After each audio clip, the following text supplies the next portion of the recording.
You've heard the phrase, ignorance is bliss. And if you are someone with a high IQ, or if you're close to someone who has one, you probably view that phrase with a complicated mix of jealousy and resentment. We're taught that intelligence is the ultimate lottery ticket. We assume that if you are smart, you must be successful, happy, and capable of figuring out the puzzle of life. But the reality? The reality is often a lot quieter, a lot lonelier, and surprisingly paralyzed. Imagine having a Ferrari engine, powerful, sophisticated, capable of incredible speed. Now, imagine you have that engine, but you are stuck in rush hour traffic forever. That is what having a high IQ often feels like.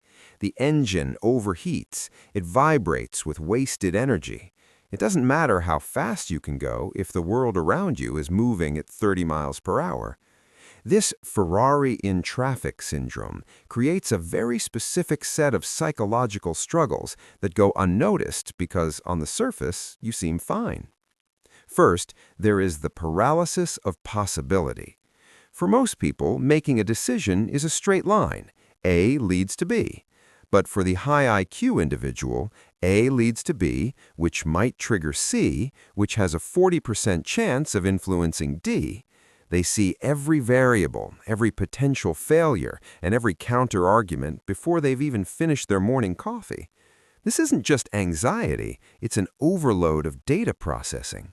You might see this person staring at a menu or a job offer for hours, frozen not by a lack of understanding, but by too much understanding. They're trapped in a web of what-ifs that nobody else even sees. Then there is the communication gap, also known as the alienation. Have you ever explained an idea that felt perfectly simple to you, only to be met with blank stares? That's because your brain skipped steps A through F and jumped straight to Z. When you have to constantly slow down, explain your footnotes, and translate your thoughts into normal speed, it becomes exhausting.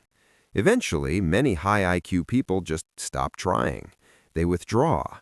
They become the quiet observer, not because they have nothing to say, but because the energy required to be understood costs too much. It's a profound loneliness, being surrounded by people, yet speaking a completely different language. And perhaps the most dangerous trap of all is the fixed mindset trap. This is the story of the gifted kid. School was easy for you. You didn't have to study. You were praised for being smart, not for working hard. But the real world doesn't care about raw potential. It cares about grit. When the gifted kid finally hits a wall, a difficult project, a complex relationship, a failure, they don't just struggle, they shatter. They never built the muscle of effort. They assume that if they can't do it instantly, they aren't smart anymore. Their entire identity is built on ease, so a challenge feels like an identity crisis. If this sounds like you, it's easy to slip into nihilism. It's easy to look at the world, see the flaws in the system, the repetitive patterns of human behavior, and decide that none of it matters. High intelligence often correlates with high existential depression because you can't just enjoy the party. You're too busy analyzing the architecture of the room. But here is the twist. Intelligence is a tool, not a driver. A Ferrari is useless in traffic if you don't know how to take the side roads. The challenge for the high IQ mind isn't to think more, it's to learn the things that IQ tests don't measure. Emotional regulation, patience, the ability to find joy in the slow lane. Maybe the smartest thing you can do is stop trying to optimize every second of your existence. Maybe true intelligence is realizing that you don't have to solve the puzzle. Sometimes you just have to live in it.